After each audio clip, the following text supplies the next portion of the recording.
Hello, this is one of a series of videos organised by Quench Arts as part of their bite-sized training. They're introductions to various aspects of being a music leader, and this one should be a short one. It's about being the music leader who everyone wants to employ.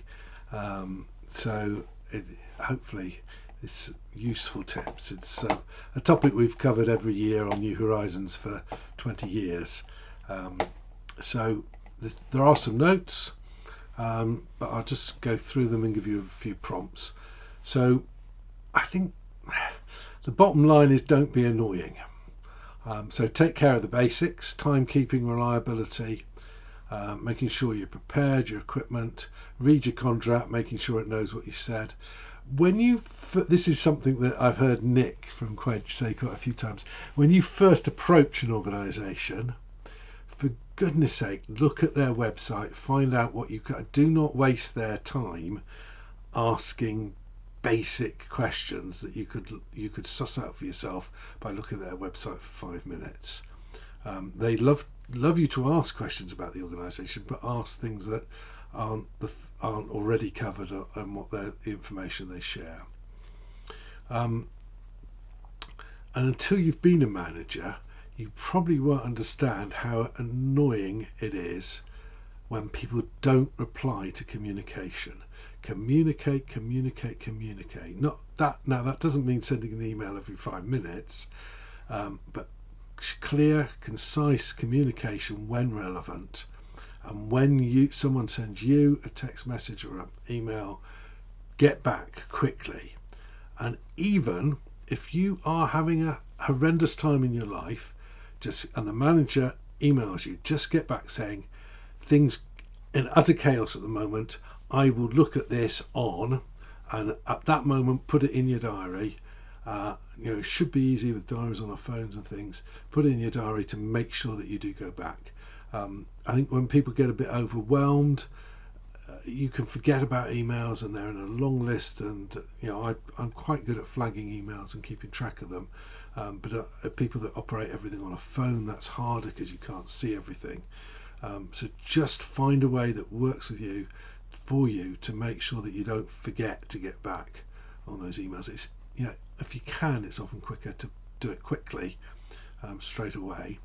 Now, managers, if they're good, won't have 6-7 points that you've got to address in one email. And also, when you email a manager, if there's 2 or 3 points, number them, make them clearly separate. But basically, I find whoever you're emailing or communicating with, if you've got more than 3 points, people often miss the last one. And if you've got 20 points, you haven't got a hope. They'll look at it, they'll go, oh no, and it'll go to the bottom of their list. So keep it concise and specific, the things that you really need to communicate. And that also applies getting reports, monitoring data, invoices, submitting on time. You might think it's not a problem for them not to pay you, but quite often it is. If they've got to get the money out of their account for a project, they need your invoice and they don't want to be chasing you. So go get those basic rights. That doesn't make you a good music leader, but it makes sure that you're not annoying. Build respectful and positive relationships with colleagues and participants. That relationship building with your participants, but also with the people in the place where you're working, that really matters. And the last thing a manager wants is someone coming back and saying, Mark Bick is a pain in the ear. He's always complaining about this, that and the other. He complains that he was left waiting at reception. He complains about this. He complains that the classroom's not, someone that complains all the time is not popular. But that doesn't mean not sorting things out if they really are a problem. So get there in good time, allow for the fact that other people are busy, that they might not be able to instantly let you into the car park.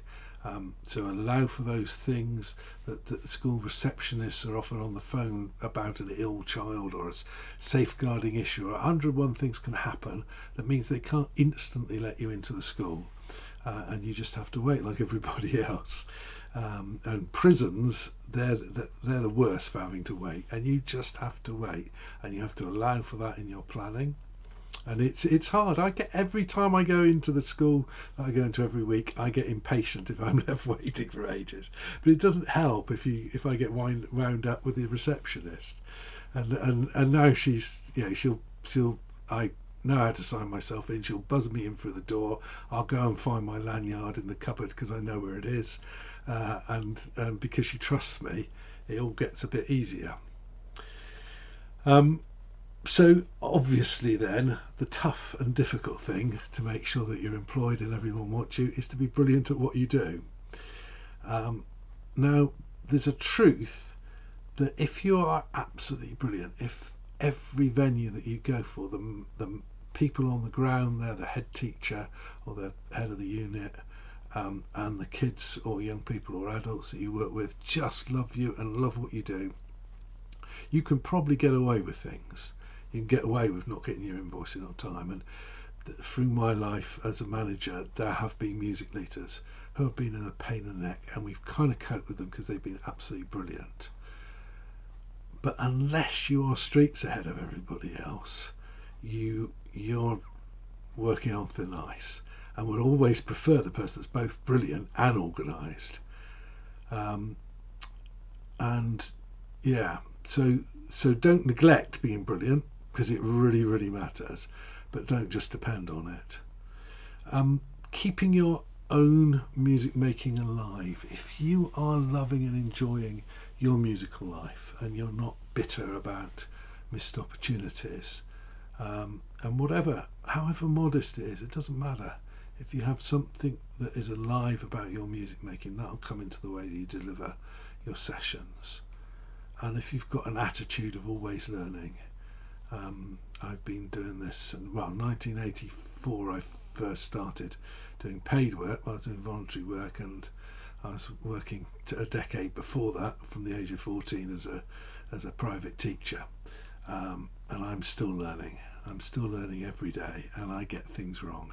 If you take that attitude and you research and you go on courses, you learn new stuff, you find out about new music, it'll keep you fresh, and that'll help you have the edge and make you the kind of person that people want to employ. So I hope those few tips are useful. There's plenty more that I'm sure we haven't covered, but hopefully those are useful. They're in the notes. There's more of these. Look them up, and thanks for listening. Bye.